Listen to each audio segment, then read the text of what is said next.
Assalamualaikum warahmatullahi wabarakatuh. Salam sejahtera bagi kita semua.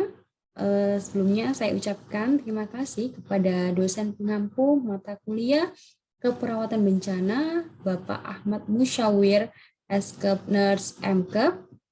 Perkenalkan diri saya, Ira Aryana Fitri, dengan NIM P21163301. Di sini saya akan menjelaskan materi terkait polusi lingkungan atau biasanya disebut dengan pencemaran lingkungan. Pembahasan pencemaran lingkungan, sebelum kita membahas tentang definisi pencemaran lingkungan, saya akan menjelaskan terkait lingkungan dan pencemaran itu apa. Lingkungan adalah kumpulan dari segala sesuatu yang membentuk kondisi dan akan mengaruhi secara langsung maupun tidak langsung baik pada kehidupan dalam bentuk individu maupun komunitas pada tempat tertentu. Untuk pencemaran merupakan suatu masalah yang sangat perlu mendapatkan penanganan secara serius oleh semua pihak untuk dapat menanggulangi akibat buruk yang terjadi karena pencemaran, bahkan sedapat mungkin untuk dapat mencegah jangan sampai terjadi pencemaran lingkungan.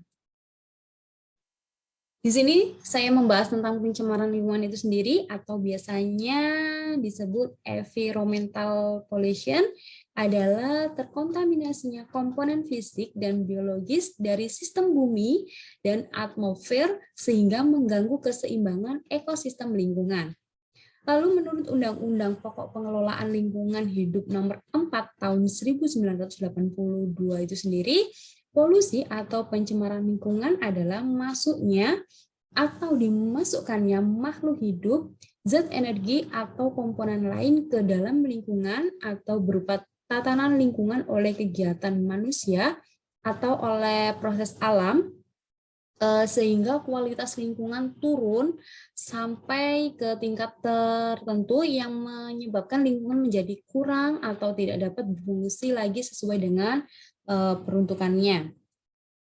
Lalu untuk macam-macam pencemaran lingkungan itu ada dua, yaitu pencemaran sifat zat pencemaran, berdasarkan sifat zat pencemaran sama berdasarkan tempat terjadinya. Kita bahas satu-satu berdasarkan sifat zat pencemaran. Untuk zat berdasarkan sifatnya itu ada tiga, pencemaran biologis, pencemaran fisik, dan pencemaran kimiawi. Untuk pencemaran biologis itu sendiri yaitu pencemaran yang disebabkan oleh adanya mikroorganisme seperti Salmonella typhosa. Lalu untuk pencemaran fisik yaitu pencemaran yang disebabkan oleh benda cair, benda padat maupun gas seperti kaleng, plastik, dan kaca.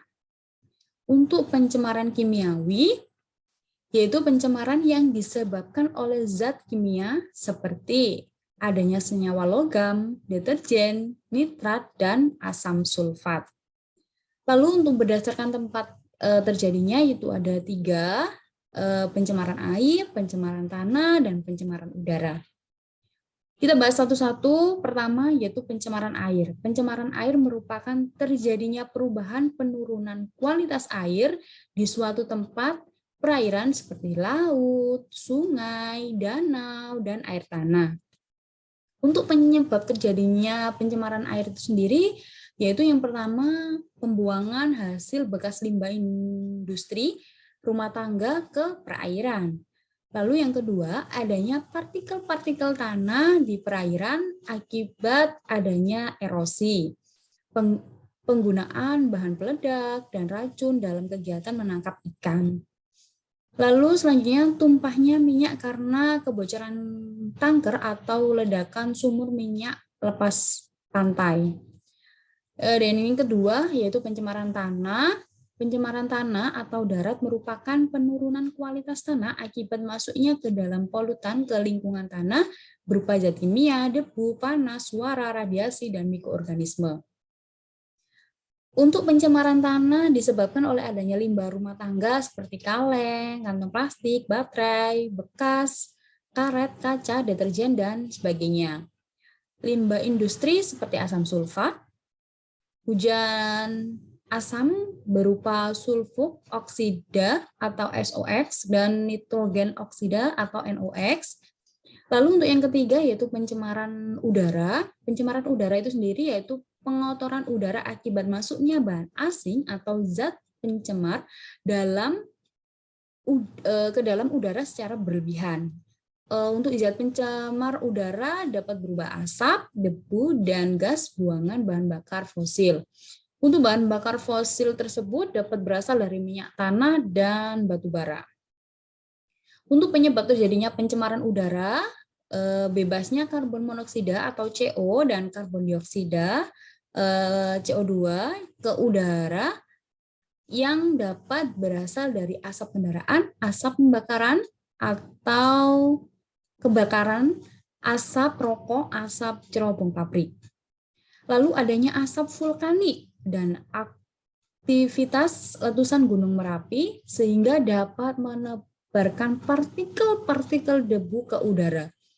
Lalu selanjutnya bebasnya partikel nitrogen oksida dan oksida sulfur ke udara akibat asap dan pembakaran batu bara pada pembangkit listrik atau pabrik. Adanya chlorofluorokarbon atau CFC dari hasil kebocoran mesin pendingin seperti kulkas dan AC mobil. Akibat dari pencemaran lingkungan itu ada beberapa seperti pemekatan hayati, keracunan dan penyakit, penahanan spesies, punahnya spesies, peledakan hama, tergantungnya keseimbangan lingkungan, kesuburan tanah yang berkurang, terjadinya hujan asam, penipisan lapisan ozon, dan efek rumah kaca. Lalu gimana sih cara untuk mencegah atau menanggulangi pencemaran lingkungan itu? Ada beberapa cara. Yang pertama yaitu limbah industri, harus membangun industri jauh dari pemukiman atau perkotaan agar asap tidak menjadi tercemar ke yang lingkungannya ada penduduknya. Lalu yang kedua, limbah rumah tangga. Limbah cair dialirkan ke bak penampungan dengan tujuan mencegah terjadinya pencemaran air untuk rumah, mencegah terjadinya pencemaran tanah, menghindari bau dan pemandangan yang tidak sedap. Lalu untuk sampah plastik, kaleng, dan karet dapat didaur ulang menjadi peralatan yang berguna. Lalu untuk sampah organik diolah menjadi pupuk kompos dan sampah dibuang di tempat yang lebih rendah dari timbunan dengan tanah. Lalu untuk limbah pertanian tidak menggunakan pupuk pertanian secara berlebihan, secukupnya saja, dan pengawasan terhadap penggunaan jenis-jenis pestisida, membuat pupuk kompos dengan bahan sisa panen. Lalu yang keempat yaitu untuk mencegah pencemaran udara menggunakan bahan bakar minyak, batu bara, menggunakan penyaring pada cerobong asap, menggunakan bahan bakar alternatif, mencegah penebangan atau pembakaran hutan, membangun taman kota dengan tanaman anti polutan, pengendalian pembangunan rumah kaca, dan yang terakhir yaitu mengadakan uji emisi asap kendaraan bermotor. Lalu yang untuk pencemaran air itu sendiri, pencegahannya yaitu memelihara daerah aliran sungai dan menetralisasi zat kimia. Adanya tindakan tegas terhadap pelaku pencemaran lingkungan seperti apabila membuang sampah sembarangan, maka kita bisa kenakan denda.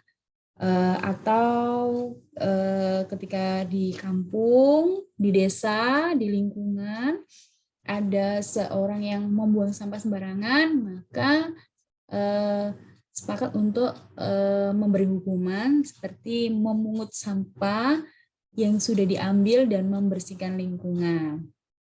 Lalu untuk yang terakhir, meningkatkan kesadaran terhadap masyarakat akan arti pentingnya lingkungan hidup. Baik, sekian mungkin itu penyampaian materi terkait pencemaran lingkungan atau polusi lingkungan. Apabila ada kurang dan salahnya, saya mohon maaf. Saya akhiri. Wassalamualaikum warahmatullahi wabarakatuh.